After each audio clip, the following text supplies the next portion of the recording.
Sheet Tabor. We're going to be talking through the early slate. It's a 4-gamer, which means, as always, the name of the game is get different. But we'll start off with last night. I basically had a basic break-even night. Maybe lost like a few dollars, but like it was basically almost even, Steven, for me. How did you do last night, Chiefs? Yeah, that was pretty much me as well. I may have squeaked out a little bit of profit, but right around the break-even line. But shout out to our new savant, the Scott McCarty.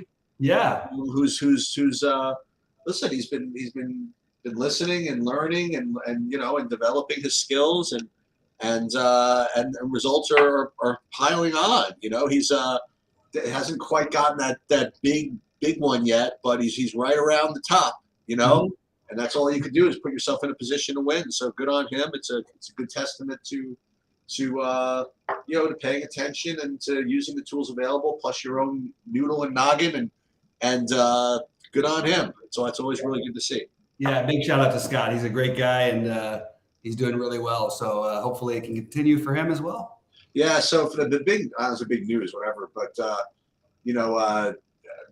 if you faded them, it must have tilted you, and if you played them, it must have been like, whew.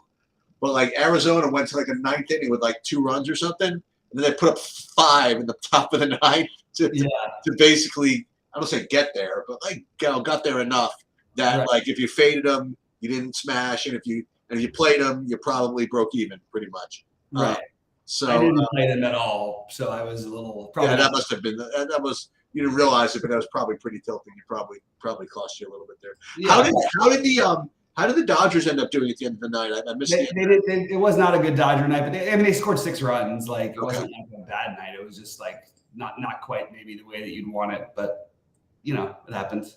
Yeah, my son was actually was at the Giants game of all things last night in San Francisco. Oh, wow! They had a couple friends at the game. He was visiting this friend there, and so they went to the game.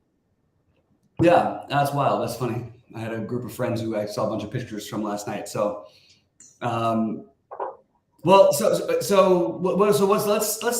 through, I think we should go through game by game just to try to spot our different, ways of getting different a little bit here.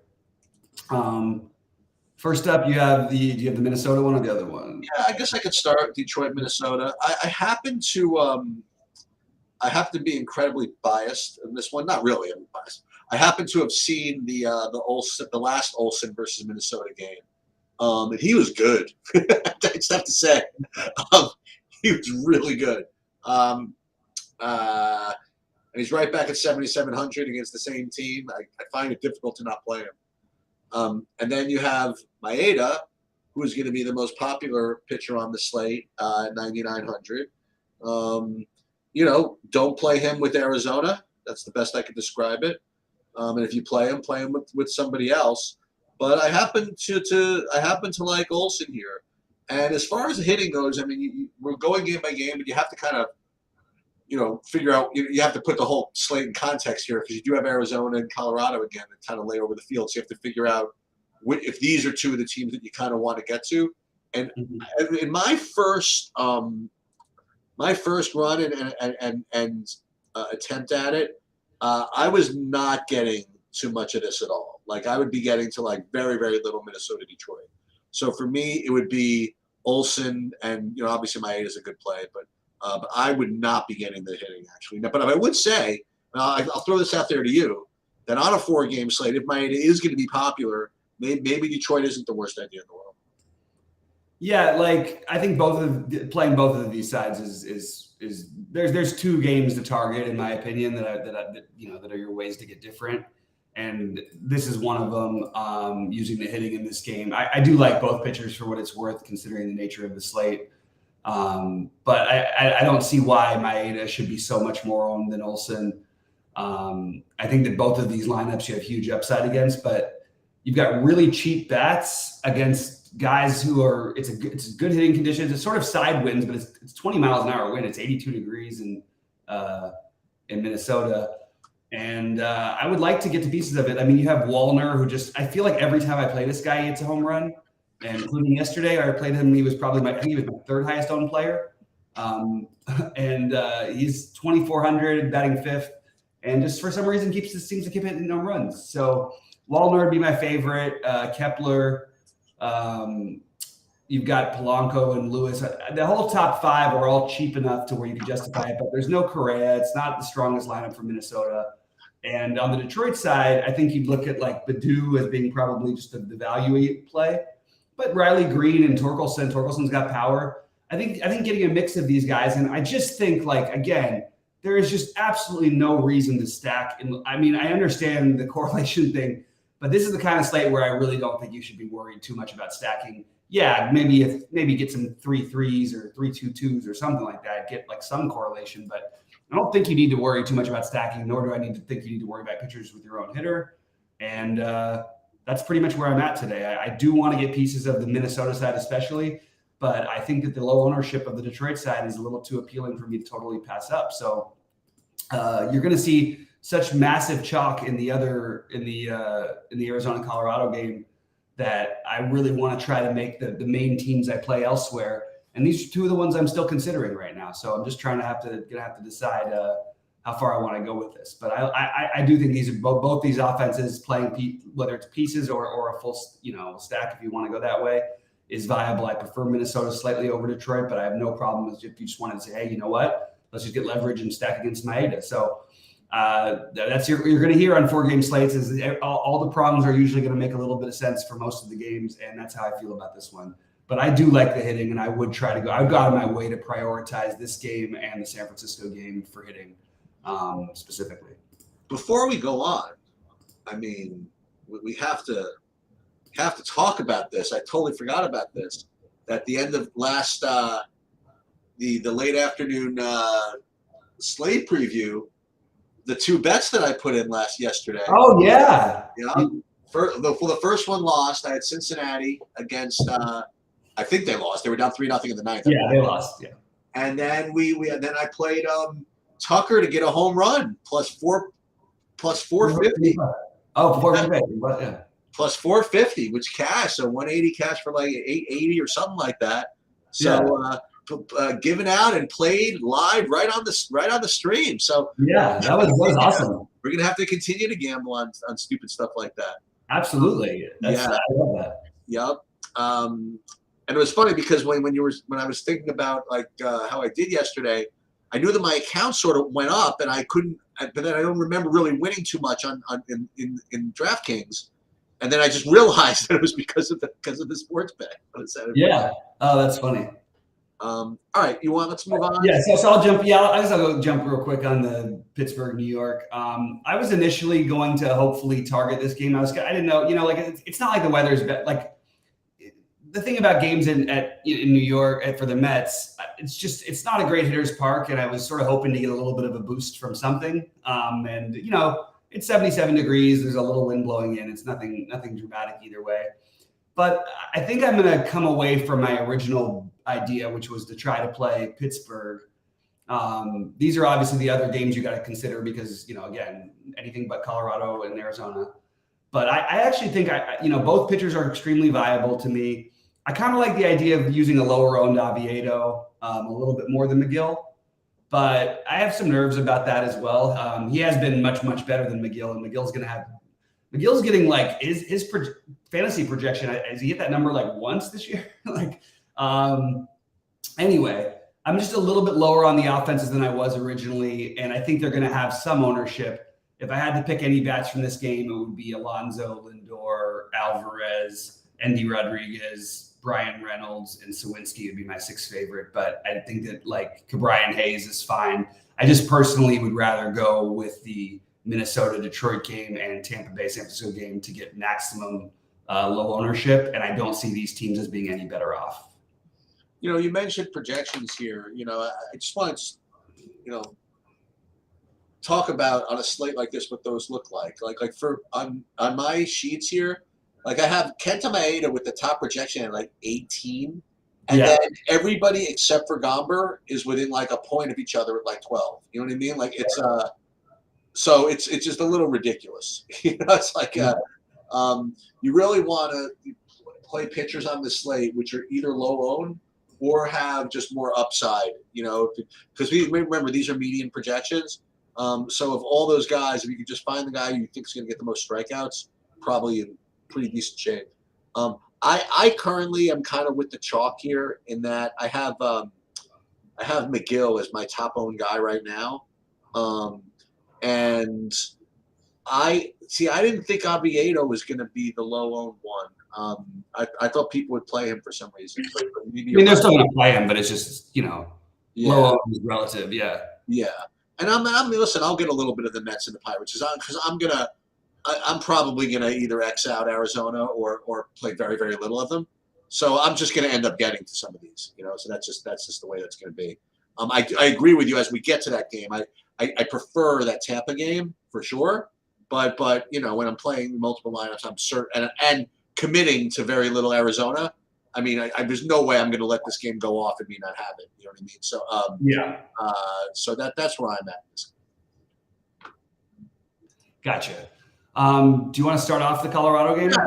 So depending on where you look and who you ask, I mean, Arizona and Colorado, they're probably going to, one of these teams rates that be the top scoring team, probably about half the time, and that's a lot.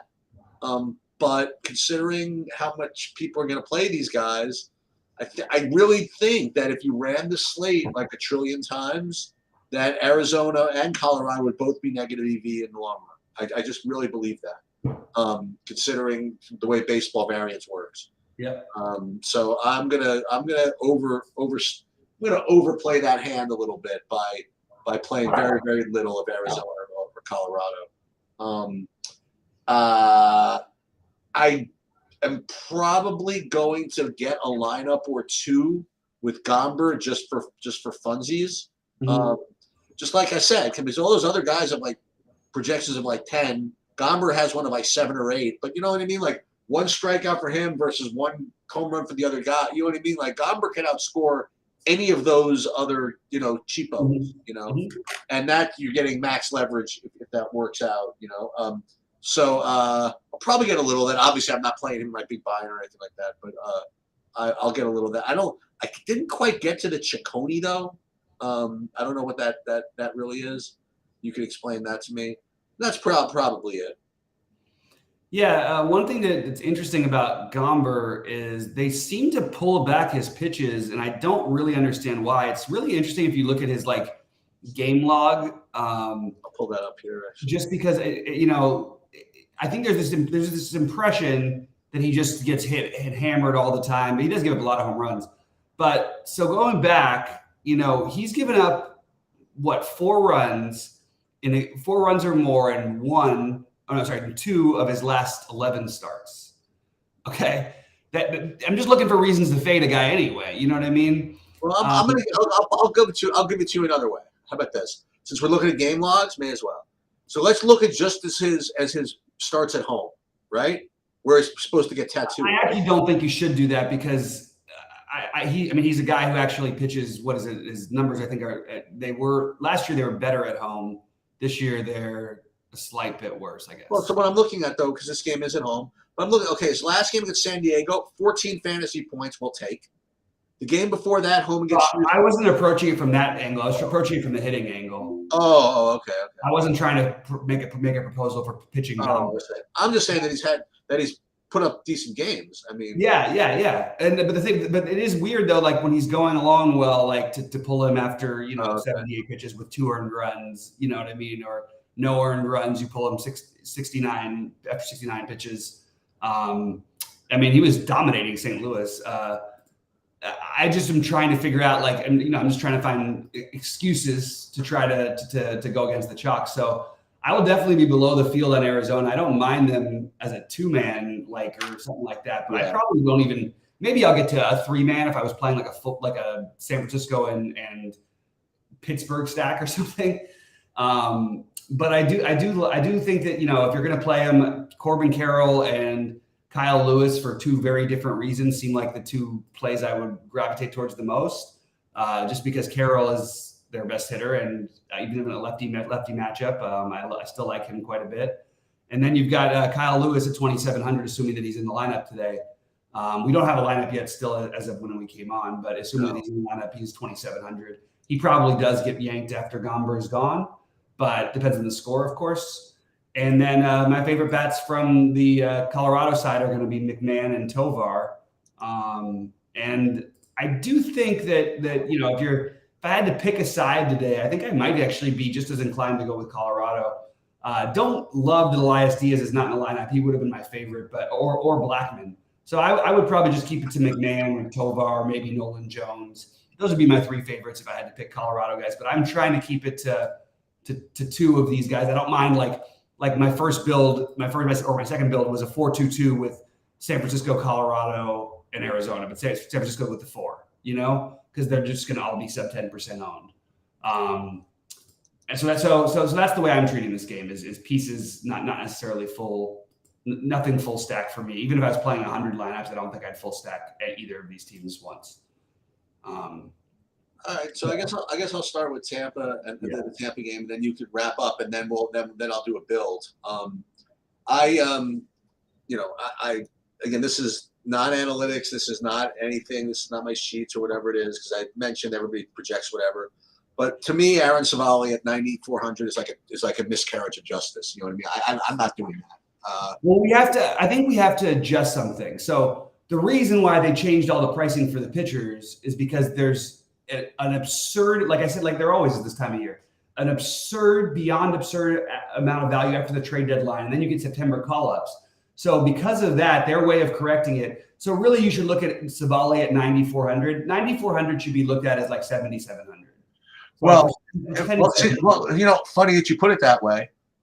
If you're going to do, okay, that's fair enough. So I will take Reese Olson at actually 7,700, Right. That's just kind of the way I'm looking. I just don't listen. Maybe he is good value relative to, like you said, like value you're getting everywhere else. But I just think the other guys are better. I don't know what to tell you.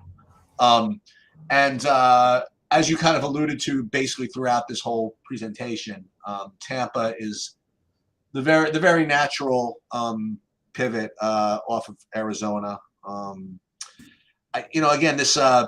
San Francisco bullpen games and San Francisco bullpen in general just always just kind of scares me a little bit, just because you have it in my head that when they played like the Dodgers, they would like just to throw out the kitchen sink, just to get a win. Kind of feeling that like a Tampa might be a team they want to do that with also. I have no idea. Not a team, it's just the fact that they're desperate to win games. Yeah. Yeah, so I think that between that and the fact that Tampa has some pinch hit risk also, I think it could end up being a frustrating stack to play, but you have to kind of start with it if you're not going to play Arizona. So I'm going to do it. They'll probably be my highest owned, but I'm not allowed to complain. You know what I mean? Like if I end up getting like 100 lefties versus lefties, then we got like triple moves against them. Then XYZ is subbed out. You know what I mean? I can't go on tilt, because this is exactly the type of situation where that can happen. Yeah, so probably worth noting for Arizona that there are definitely question marks to like who's playing these days. I don't understand why Tiago Estrada is not projected in the lineup today. For San Francisco. Yeah. That's the part that I'm struggling with the most. JD Davis is also not projected in the lineup today. Now are we done with him against righties? Like I don't understand what exactly they're doing. So you do have those guys you have to worry about. Oh, Estrada, they have batting ninth. I'm sorry, in the projection, which again is just the weirdest thing. The guy leads off and bats ninth. I understand the logic. It's just so strange to me. But I have San Francisco as my highest priority of probably getting the most players. One, they hit so much better during the day than they do at night. Another thing, part of the reason is because instead of being 52 degrees tonight, it's 68 degrees, which is a huge bump in San Francisco because it's a big difference when you're playing games in the low 50s a lot of the year. Actually, sometimes in the 40s earlier this year. I like the idea of getting some of them, and I like the idea of Tampa Bay. I think Tampa Bay gets the more ownership, and they're a little bit expensive. But I like the idea of getting exposure to this game as my priority. And again, like I said, I don't think you need to worry about stacks. And like we can tell when San Francisco's lineup comes out. Now, the other thing that's going to keep this even more low owned is that every minute, like I always say, every minute that they don't have a lineup released and people are building, there's most likely going to be something in the lineup that's not in the projected lineup. They just do a lot of things funny. But I like Peterson. That's a call I really need to get at some point. Peterson, Bailey. I'm sorry, Peterson, Sable. Assuming Wilmer's in the lineup, Wilmer, Flores, and then either Conforto or Wade is the way I would be trying to get to them. And then the favorite bets for Tampa Bay would be Rosarena, Brandon Lau, even though he's also got some risk lately of not playing the whole game. And probably Luke Raley would be my next favorite. But I do think this is what I'm probably going to end up targeting as my favorite spot, along with the Detroit, Minnesota. And what that means for me most likely is it might even just be like a 2-2-2-2. I don't think, I really just don't see any spot where I like think outside of Arizona, Colorado, where the game's expected to get crazy out of hand, except for maybe one of these offenses gets hot, I guess. But like, I am totally good with trying to just prioritize players on these kind of slates and not trying to worry as much about the actual stacks. Yeah, they just put out a Colorado lineup, which has a couple of guys in that I didn't have in. So I'll probably, after we get off of this, update that. But at the very least, we do have 2 hours between 110 and 310 that I can finagle with that. Yeah. But your point about the San Francisco lineup is very interesting. That the longer it goes, in other words, specifically, if it goes past 1:10 p.m., you know what I mean? Right. I mean, there's no difference between 1:10 and 2:10, obviously. Right. But if they can wait until after 1:10, then by nature they become low owned. Because nobody wants to lock themselves in. But baseball, you think that it's harder to get guys in if you don't get the guys in, if you don't get the lineups you want. But it is. I've never really had a problem with it. I've always been able to kind of screw around, especially when you have 2 games here to choose from. Right. One of which you definitely find a good play. So. Yeah, absolutely. So, like I said, I think that the Minnesota and Detroit, again, you're playing the ownership game more than you are the realistic possibilities of today. You know what I mean? Right. You got to try and find that right mix between, okay, what could happen versus the ownership and all that. And I just think it's enough of the time. San Francisco is low enough owned. Minnesota and Detroit will be low enough owned, especially Minnesota. Especially Detroit. So trying to be heavy, and if you're multi-entering on San Francisco and Detroit and Tampa Bay to some extent, I think is a really good way to go. While using maybe a couple bats for upside, like McMahon or Jones or Carroll and Christian Walker, something like that, to try to even it out a little bit. Get a little bit of exposure to the crazy game. It is 95 degrees in Colorado. The wind is blowing in from left center.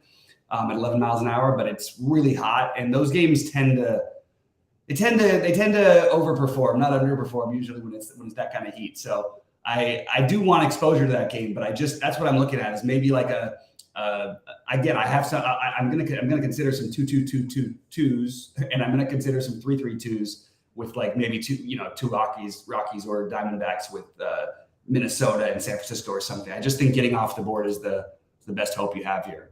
And I actually don't mind either of those offenses anyway. All right, so this is what I came up with. I just did a SaberSim build here, and I had to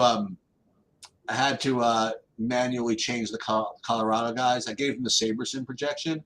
So any guess before I put it up here what we have now? First of all, I'm not going to change anything as far as the stacks things go. So right now, I built 50 lineups, and we're talking about 40 of them are going to be. Actually, that's not true. 20 of them will be 5-2s, 14 will be 5-3s, then a whole bunch of whatevers. Who do you think is, and everybody can think about this, who do you think is the top owned stack, and who do you think is the top owned pitcher? For you, for what SaberSim's giving you? Yeah. I mean, well, I don't believe in the stacks thing, so it's hard for me to like relate to what, because I guess what they would probably. It's not all stacks. I mean, there's a whole bunch of different things. Probably they will have Tampa Bay. Yeah, so I'd have thought so, but actually at the end of the day, it is mostly Arizona. Actually, I shouldn't say that. It's Arizona, Mets, and Tampa together, all 3 of them. Now this breaks down though. So if you look at say 5-mans, no Arizona, actually not no Arizona. 12 Tampa Bay 5-mans, 7 Pittsburgh 5-mans. So of the 5-mans, Arizona's ranked 3rd. They do have the most 4-man stacks, and the Mets and Colorado have the most 3-man stack. So that's that. And as far as pitching goes, Maeda, McGill, Olson, then Oviedo. Actually, a big drop to Oviedo, Stripling, and Savali. That's just what Sableson is coming up with. Like something like this first lineup would be something I'd be interested in, like this Tigers Tampa combo stack. You know what I mean? Like that's something I would do. You know, and interestingly, these are the ones that are rated the highest near the top, and I don't see any Arizona. You know what I mean? I mean, it takes me down to like the 8th rated overall lineup to even get a single Arizona guy in. You know, and that's with a one-off. The first Arizona stack that I see is not till you get to the 10th ranked, which says something, that you can fade all this stuff, and be well within your rights. Yeah, and just to point it out, I know that not every game's in Colorado, but they went off in the 9th inning last night. Arizona has, I'm looking at it now, and they've hit the under in about 80% of their games over the last month. They've been one of the lowest scoring offenses in baseball over the last month. We have a lot of thoughts about them from earlier in the year. They've been shut out 4 times in the last month, 5 times. There's a lot of underlying, going back to regressing a little bit. Like we all said, Arizona, they may be for real, but they are certainly regressing offensively. And doesn't mean they're not going to go off today in Colorado against Gomber. Just throwing it out there. Anytime you can find an extra excuse to try and get off of a little bit of the chalk, I think it's a pretty good idea too. What I was going to say? There's one bet that I love today. Love this morning. I'm gonna give you some of that too. So go ahead. So what do you got there? I love the over in the San Francisco Tampa Bay game. Like I would be if I had like the thing and the alternate lines, I would be like putting it up to like, hey, give me like 5-1 at 11 or something like that. 11 well, funny that you mention it, because I have the ability to do that, I think. So why don't we take a look and see what you can actually get on that? So let's see if we can change the alt line to we'll give you an extra run, right? Okay, so let's see. Well, yeah, I was thinking an extra 2.5 runs. Well, let's just take a look and see what it is. So baseball, MLB, this Tampa game. All right, so let's pull it out. So game lines, let's start with that's listed pitcher, alternate run line. All right, here we go. Alternate total runs. What do we want? 10.5? Try 10.5. See what it gives you. 10.5. We get only plus 195. Get out of here with that nonsense. Right? I mean, like, what a country, right? Really, that's like crazy. It's a 65-cent vig. Like it's 260 on the under, 195 on the over. Oh my God. Yeah. That just all of that sound makes me just feel like a bad. What about the biggest one? What does it give you? 12.5. You get plus 380. That's ridiculous. That is just. But if you want to get a little sneaky, I bet you that the side that's undervalued is probably the San Francisco side, because people are kind of like looking at Tampa a little bit. Yeah. But what if you get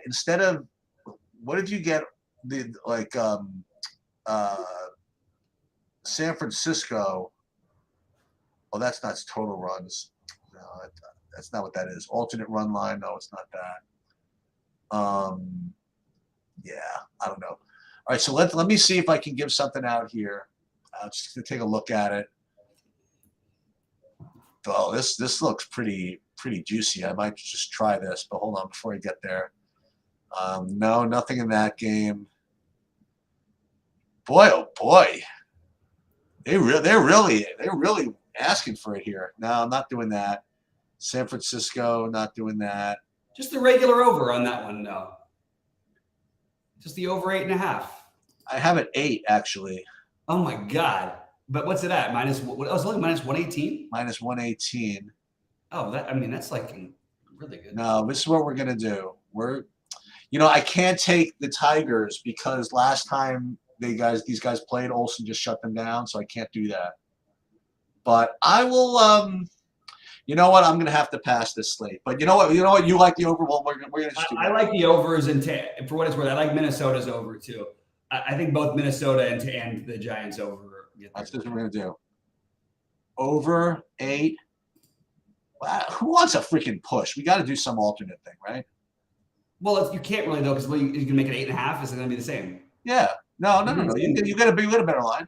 I know it won't improve much though, but based So on this is what we're gonna do. We'll parlay them. We'll do Tigers over and the Giants over. There we go. Giants over. That'll be plus 249 total. Okay. So hold on. It's not too bad. We're gonna do that. Feels like it should be a little bit more. Well, I guess no, that's about right. Well, no, that's just the math. Yeah, no, I know, but sometimes yeah. So we will do it I will do it for the usual amount. You want in for 50 or whatever? Just let me know. Why not? All right, you're in for 50, so we're in. Maybe if I lose, I can collect from Brooklyn Juice the WW Fresh guy to yeah, right. Yeah, exactly. All right. What we're gonna do is I want to finish my stuff. I want to get my stuff in. So maybe I need a few minutes. Maybe maybe 10 to 1. We could do the main slate. Sounds good to me. All right, sounds good. I'll see you then.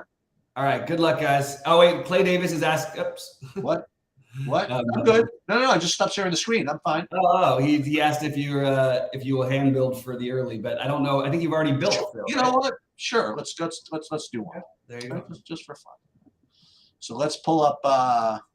Pick your site. I'm gonna guess Clay. I don't know what Clay. I'm gonna ask him. What does he want? I know it just takes like a 30 seconds to delay. It's gonna be DraftKings now. Yeah, so do a DraftKings one. Let's see. Ugh. I don't really know what to do with this slate. All right. So again, I'm just gonna talk through it. Okay, just same as I normally do. Now, I didn't update the sheets yet, but that's this one. Hold on. Yeah. So as we mentioned, I think that we probably want to I'm not going to play Maeda.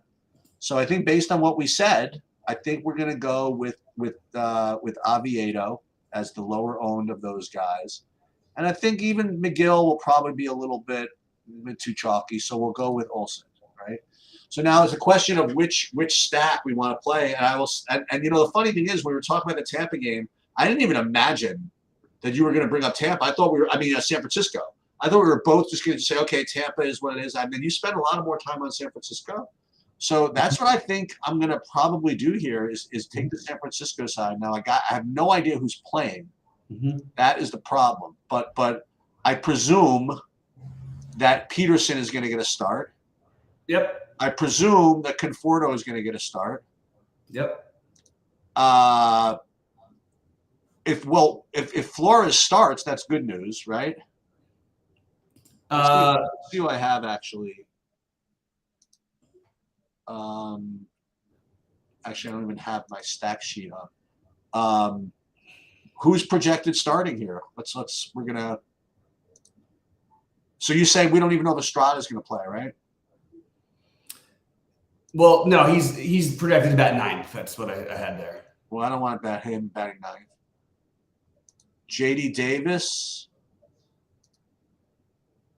That's the thing. I don't have the projected starters in front of me because I wasn't building this. Oh wait, here it is. Wait a minute.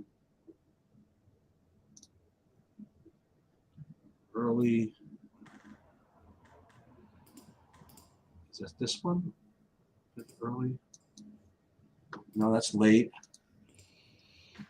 Just give me some dudes, Bobby. Who's starting? Okay, yeah. So Peterson, Conforto.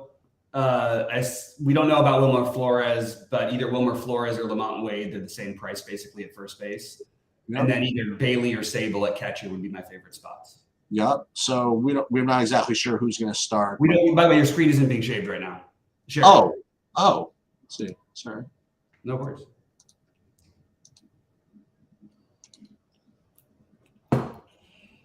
And again, this is going to be subject to who's playing or something. So you think, how about Estrada hitting 9th?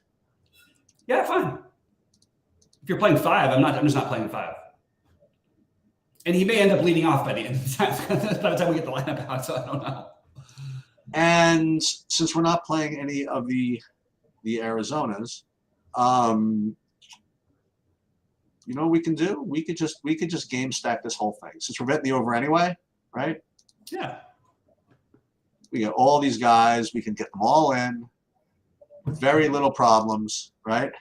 Maybe throw in another catcher from somewhere else. We'll throw it in from San Francisco. Well, you just leave it. Yeah, I mean that's more than I probably believe, but yeah, why not? So we got Olsen and Oviedo. And here, if we wanted to, we could get up to one of these other. We could get up to. We're not playing Savali, obviously. Yeah. And we're not playing Maeda. That's for losers. Although, I mean, if we're just going to game stack San Francisco, Tampa, and not play any Arizona, I don't think this is the worst idea in the world. Yeah. Oh, that's obviously this goes against our over bet in the Detroit Minnesota game. But well, I mean, the truth is the over could still hit, and those guys could still be optimal. It's really possible. Like, no, we're gonna go back to what we were doing. We're gonna leave the money on the table. We're gonna play the Oviedo against the Mets, who can't do anything. Oviedo and Olsen will leave 1,500 on the table, and we're going to totally game stack the San Francisco game. Now, these are the guys I would like, by the way, for Tampa. By the way, I always like Paredes. By the way, I know. Lau, I know he might get subbed out later, whatever, but when he's in, I mean, no, Paredes won't. Oh, what about? But Lau might, right? Lau always there's a it's so weird because this guy's like he's like their best in a lot of ways he's like their best fantasy hitter. But yeah, there's a chance. Although I will give it to them. They haven't been pulling him lately. Yeah. All right, so that's what we got. I got to do my lineups. I'll be back in about 15 minutes, and we'll do the main slate. Sounds good. Good luck, everybody. We'll see you guys for the next show.